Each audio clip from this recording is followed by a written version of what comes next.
Controversial Suncor refinery in Commerce City must sharply limit water discharges of PFAS, or forever chemicals, as well as benzene, arsenic, selenium, and other toxins as part of a final water quality permit renewal issued Wednesday by Colorado Health Department officials. New PFAS restrictions of 70 parts per trillion won't be enforceable. However, until April 2027, state officials have stated that as federal rules require giving Suncor enough time to build treatment facilities to get the chemicals out of the water discharged from the plants. State officials and environmental groups have noted Suncor PFAS discharges spiked frequently since a December 2022 fire at the refinery, with discharge tests hitting as much as 2,500 parts per trillion in June of 2023. Some of the tougher restrictions on Suncor were signed as early as November of 2021, when the state held its draft renewal of the refinery's water discharge permit as a national model. Since then, state regulators and environmental watchdog groups have clocked number spikes of PFASs and benzene discharges from Suncor. Quote, "We've developed the most protective water quality permit Colorado has issued for Suncor. It will ensure that Suncor's facilities operate effectively while holding the facility accountable and ensuring cleaner, safer water in the surrounding community. This is a big environmental win for Colorado. It is more restrictive than their previous permit in a number of ways." Environmental groups have previously praised some of the tougher provisions in the draft version of the Suncor permit, which went out for community comments and regulators' revisions. Earth Justice has stated that their previous research into water quality permits in other states show that Colorado's specific PFAS restrictions in the Suncor permit make it a uniquely strong set of rules. They seek stronger downstream protections for water departments that take drinking water from the South Platte River and for wildlife along the way in Commerce City. Many, however, wanted Colorado's PFAS restrictions to go further than the federal guidance of no more than 70 parts per trillion for discharged water. Federal officials have updated drinking water standards, which are far more stringent than discharged water, to as low as 0.02 parts per trillion for a variant PFOS and 0.004 parts per trillion for PFOAs. While we are pleased to see PFAS limits included in the permit, we are left wondering why Colorado didn't include the most protective limits based on current scientific understanding about dangers of these chemicals to the surrounding communities. Suncor continues to get years of comply at the expense of all of us. The impacts to the water qualities and downstream communities like Thornton will remain a priority for Green Latinos. While state officials are making distinctions between discharged water standards and tighter drinking water standards, quote, "It is all connected. Suncor has the resources to build the infrastructure to meet stricter standards, period. People over profit." Earth Justice found other concerns as staffers read through the 82-page permit upon its midday release. Quote, "This permit gives Suncor an extraordinarily long time to comply with permit limits. The company won't have to meet standards for its PFAS limits for 3 years. For several other pollutants, Suncor will get more than 6 years to comply. That timeline is problematic because this is only a 5-year permit. In other words, this permit should expire before Suncor will have to comply with any of these limits." The Suncor refinery in Commerce City last June recorded PFAS in its discharged water into Sand Creek at more than 10,000 times the EPA drinking water limit for the substance set last year, according to a monthly report. The massive June spike in the toxic chemicals used in waterproofing and stain-resistant coatings coming off Suncor's compound dwarfed the previous high readings in the Sand Creek discharge. Measurements of one particular troubling form of PFAS refers to PFOS. Hits 2,500 parts per trillion in June compared with the EPA's updated drinking water health advisory of 0.02 parts per trillion for the chemical. One outflow measured at Suncor's registered November readings at 1,100 parts per trillion of PFOS in discharges, and then 218 parts per trillion in May. Earth Justice noted. The nonprofit watchdog group stated that throughout 2023 that it was time for the state to finish rewriting Suncor's draft permit and move on to tougher enforcement of PFAS and benzene control agreements with the company. Suncor reported a major fire and shut down operations entirely at the end of 2022. Suncor's report to the state indicated that the fire and the firefighting liquids overwhelmed the treatment system, leading to an excess discharge last year. So the reason I wanted to bring the story directly to you guys is to let you guys know, while they have you looking every which way in the media and on social media, they are consistently poisoning your water. It doesn't matter if you don't live in Colorado. It doesn't matter if you feel like this is only a Colorado problem.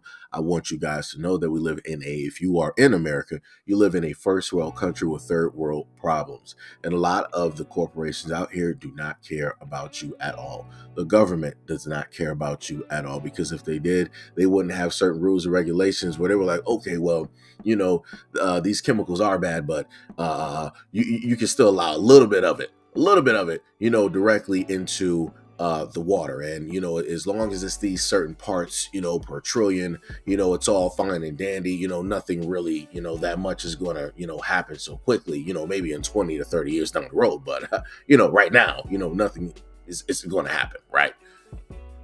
We're going to go to WebMD, and we're going to look up some of the risks. As my mom still says to this day, too much of anything is not good at all. They said our bodies need selenium to work well, but there are risks to adding more to your diet, including, number one, taking at normal doses. Selenium doesn't usually have side effects. An overdose of selenium may cause bad breath, hair loss, fever, tiredness, and nausea. Number two, interactions. Selenium may also interact with other medications and supplements you take, such as some antacids, chemotherapy drugs, corticosteroids, niacin, cholesterol-lowering statin drugs, and birth control pills. Number three, skin cancers. Selenium supplements may be linked to a risk of skin cancer, squamous cell carcinoma, so people at high risk of skin cancer shouldn't take these supplements. Toxicity. A little bit of selenium is usually plenty to meet your daily requirements. Over the long term, routinely getting unsafe levels could lead to selenium toxicity, a condition linked to breathing issues, kidney failure, and heart problems. At high enough levels, selenium toxicity could even be fatal. So, how are people exposed to arsenic? Arsenic occurs naturally in the environment. We normally take in small amounts in the air we breathe, the water we drink, and the food we eat. People can also be exposed to arsenic in other ways, such as in some man-made products and food. For most people, food is the largest source of arsenic exposure, although much of this is likely to be less dangerous organic form. The highest levels of arsenic in all forms of food can be found in seafood, rice cereal, and other rice products, mushrooms, and poultry, although many other foods include some fruit juices can also contain arsenic. Rice is of particular concern because it is a majority part of the diet in many parts of the world. It is also a major component of many of the cereals eaten by infants and young children. Nearly all cereal products have been found to contain at least some arsenic, although the levels can vary widely. In drinking water. Drinking water is an important and potentially controllable source of arsenic exposure. In China, Taiwan, Bangladesh, and Western South America, high levels of arsenic occur naturally in drinking water and can be a major source of arsenic exposure. Water in some areas of the United States, especially in the West, also naturally contain arsenic. Most United States areas with higher levels of arsenic in drinking water are rural communities. As discussed below, public drinking water systems in the United States are required to test for arsenic and to keep it below a certain level. Natural arsenic levels tend to be higher in drinking water that come from ground sources, such as wells, as opposed as water from surface sources, such as lakes or reservoirs. So let's look at this. Does arsenic cause cancer? And this is the International Agency for Research on Cancers, or the IARC. IARC. The IARC is part of the World Health Organization, or WHO. One of its major goals is to identify causes of cancer. IARC classifies arsenic as a single element. The inorganic arsenic compounds, including arsenic trioxide, arsenite, and arsenate, as carcinogenic to humans. This is based on sufficient evidence in humans that these chemicals can cause 1. Lung cancer, 2. Bladder cancer, 3. Skin cancer. The IARC also noted links in some studies to kidney cancer, liver cancer, and prostate cancer. The IARC classifies the organic arsenic compounds. The IARC classifies organic arsenic compounds, dimethylarsenic acid, or DMA, also known as cacodylic acid, and monomethylarsenic acid, or MMA, as possibly carcinogenic to humans.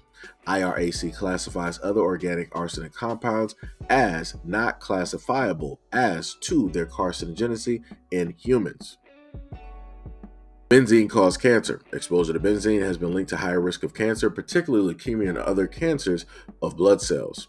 Studies in people, rates of leukemia, particularly acute myeloid leukemia, or AML, have been found to be higher in studies of workers exposed to high levels of benzene, such as those in the chemical, shoemaking, and oil refining industries. Some studies have also suggested links to childhood leukemia, particularly AML, as well as acute lymphatic leukemia, or ALL, chronic lymphatic leukemia, CLL, and other blood-related cancers such as multiple myeloma and Hodgkin's lymphoma in adults. However, the evidence is not as strong as these cancers.